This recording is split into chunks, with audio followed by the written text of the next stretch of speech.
पाकिस्तान कहा अमेरिका से कि भैया आप ही हमको बचा लीजिए।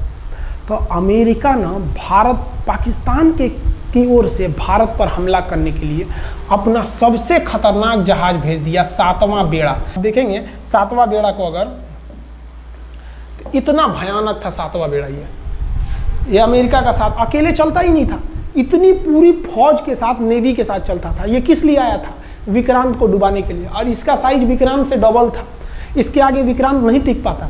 अब इंदिरा गांधी भी टेंशन में रह गई। ले, तब उस समय इंदिरा गांधी को याद आया कि भैया हमारा एक और तो हम समझौता करके आए हैं, अगर अमेरिका पाकिस्तान का साथ दे सकता है तो रूस से हम भी तो समझौता करके आए हैं। तो भारत ने रूस को कहा कि भैया अमेरिका इतना भयानक 7वां बेड़ा भेज दिया, आप हमारी मदद कीजिए। तो रूस ने कहा टेंशन क्या लेते हो, देखो हम बोलते हैं। रूस ने परमाणु पनडुब्बी भेज दी और रूस ने अपना 40वां बेड़ा भेज दिया। आप देखेंगे ये रूस का 40वां बेड़ा है। ये अपने भारी भरकम जहाजों के पूरे ग्रुप के साथ चल दिया, कहा कि चल भैया देखते तुमको कौन मारेगा भारत को। और अमेरिका को सीधा कह दिया कि भैया विक्रांत पर अगर आपने हमला किया तो ये हमला हम रूस पर हमला मान लेंगे। यहाँ पर खड़ा था भारत का विक्रांत और उसकी सपोर्ट में खड़ा था रूस का 40वां बेड़ा। और रूस ने यमन से अपनी एयरफोर्स को भी कह दिया था कि भैया तुम भारत की देखभाल करना। तो भारत की सुरक्षा के लिए इतने लोग, और अमेरिका अपना 7वां बेड़ा लेके यहाँ मुंह देख रहा था, और ब्रिटेन ने भी अपने ईगल नाम के बेड़ा को भी भेज दिया था। तो ये 2 लोग हमारे खिलाफ आ गए थे लड़ने के लिए कि अब बताइए, हम लोग बांग्लादेश की भलाई सोच रहे थे, और अमेरिका का 7वां बेड़ा और रूस का ब्रिटेन का ईगल हम लोग के खिलाफ था, और हमारा अपना विक्रांत और रूस की एयरफोर्स और उसकी 40वां बेड़ा हमारे साथ थी। ये पूरी तरह से बाउंड्री बना दिया था 40वां बेड़ा। 40वां बेड़ा का कहना था कि भैया हमारे जहाज पर ऑटोमेटिक मिसाइल लगी है, तुम अगर इधर आओगे तो हम मार देंगे तुमको ऐसे ही। रूस ने अपनी सारी पनडुब्बियों को ऊपर उठा दिया समुद्र के ऊपर, ताकि सैटेलाइट से और दूसरी निगरानी से देखा जा सके, और यही हुआ भी। वो लोग रूस के इतने खतरनाक जहाज़ों के ग्रुप को देखकर घबरा गए, इतना घबरा गए कि ब्रिटेन ने कहा था we are too late. Britain का ईगल बेड़ा अमेरिका के 7वां बेड़ा से कह रहा है गिरे उधर मत जो, बहुत देर हो गया है, वो पहले पहुंच गया है रूस, अब मारेगा वहीं तबाह हो जाओगे यहाँ पे। तो 7वां बेड़ा ने धमकी दिया कि हमारे जहाज में परमाणु बम लदे हुए हैं। तो 40वां बेड़ा ने रिप्लाई किया था कि हम भी जब चले थे ना तो परमाणु बम लादे के चले थे, और गिनती जब कर रहे थे तो हम भी गिनती किए थे, 250 हमारे पास भी परमाणु बम था, लेकिन इतना ज़्यादा था कि सोचे कि कौन गिनेगा, बाद में गिनेंगे, आ जाओ देखते हैं किसके पास कितना है।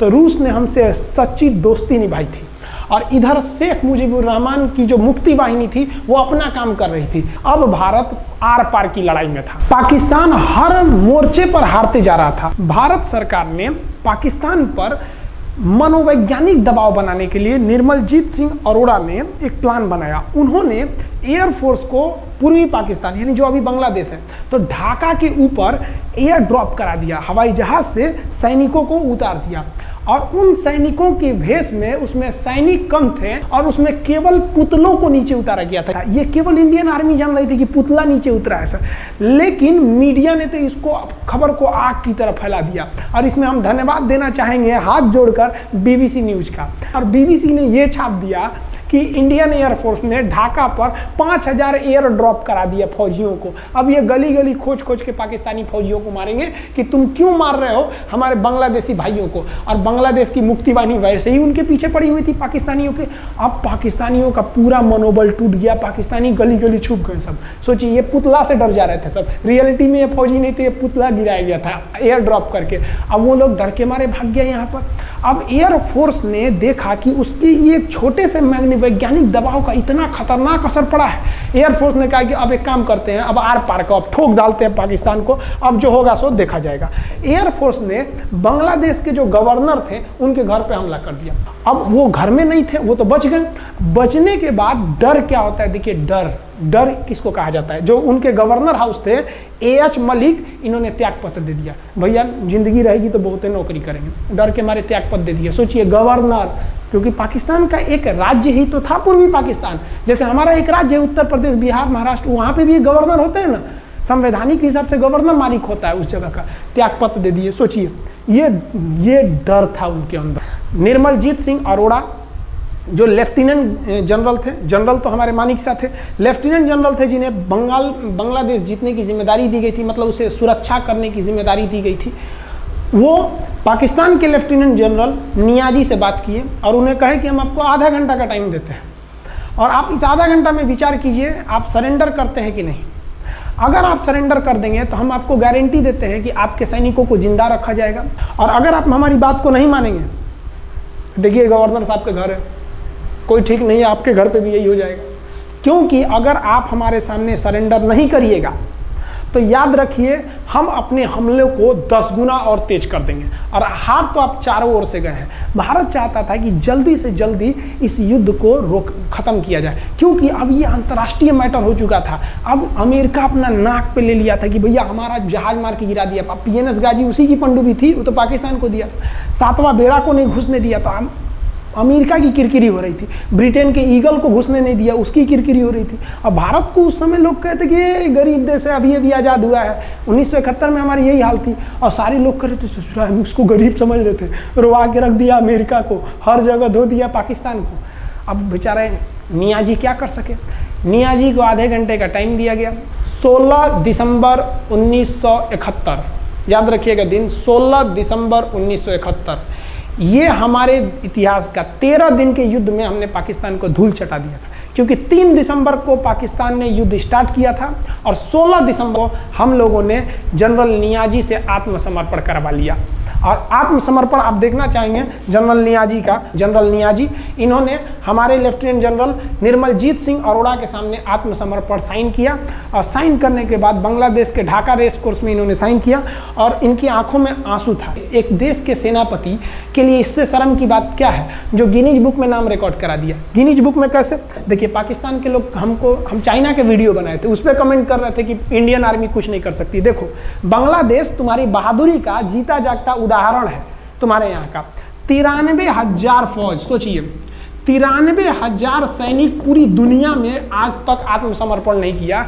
ये 93,000 लोगों ने आत्मसमर्पण कर दिया। देख लीजिए, ये अपना बंदूक उतार फेंक दिए, अपने स्टार नोच के उतार दिया कि भैया हम लीजिए आत्मसमर्पण कर रहे हैं, बेल्ट उतार के दे दिया, अब चलिए जहाँ ले जा रहे हैं, जितना लाठी मारना है हमारी, आत्मसमर्पण। ये वही पाकिस्तान है, याद रखिए। आप याद कीजिए, हमारे 120 सैनिकों ने आपको धूल चटा दिया था लोंगेवाला में। केवल 2 सैनिक मरे थे लोंगेवाला में, और पूरी की पूरी आपको भगा दिया था 4 दिसंबर को ही।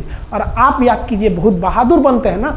93,000 फौज आपकी हार के गई है यहाँ से। इतना बड़ा हार दुनिया में आज तक कहीं का नहीं हुआ है। 93,000 सैनिक सरेंडर करके गए हैं भारत के सामने से। क्या बात कीजिएगा आप हमारे सामने। तो ये है, गिनीज बुक में नाम है। ये तो है भैया पाकिस्तान की आर्मी, एक तरह से गिनीज बुक में नाम है ना जी। भले हारने से नाम है तो क्या हुआ, पाकिस्तान के लिए इससे खुशी की बात क्या हो सकती है कि भैया गिनीज बुक के नाम है। अब इन लोगों को जेल में बंद कर दिया गया। बाद में हम लोगों ने इन्हें छोड़ भी दिया था। और इस सरेंडर के बाद बांग्लादेश के जो मुक्ति वाहिनी थी, उसके चेहरे पर ये मुस्कान थी कि बांग्लादेश अब स्वतंत्र हो गया। ढाका इंदिरा गांधी का स्टेटमेंट था, ढाका स्वतंत्र राजधानी है स्वतंत्र बांग्लादेश की। ये खुशी थी बांग्लादेशियों के चेहरे पर, जिनकी बहनों की इज्जत आबरू लूट ली गई थी उन्हीं देश के फौजियों के द्वारा। जिनके ये जो नियाजी थे, जब इन्हें लेफ्टिनेंट गवर्नर बना के भेजा गया था बांग्लादेश में, तो ये नहीं पूछे थे कि बांग्लादेश का स्थिति क्या है। ये पूछे थे कि जिन लड़कियों का रेप हुआ है वो कहाँ है, सब दिखाओ तो, मतलब ये भी जाके करेंगे। ये हाल था। ये इनके चेहरे पे मुस्कुराहट थी। बाद फिर मुजीबुर रहमान को पाकिस्तान से स्वतंत्र कराया गया। भारत ने जो अपना वादा किया था कि शेख मुजीबुर रहमान को स्वतंत्र करेंगे, बांग्लादेश को स्वतंत्रता दिलाएंगे, उनके अधिकारों के लिए लड़ेंगे, भारत ने अपने वादा को पूरा किया।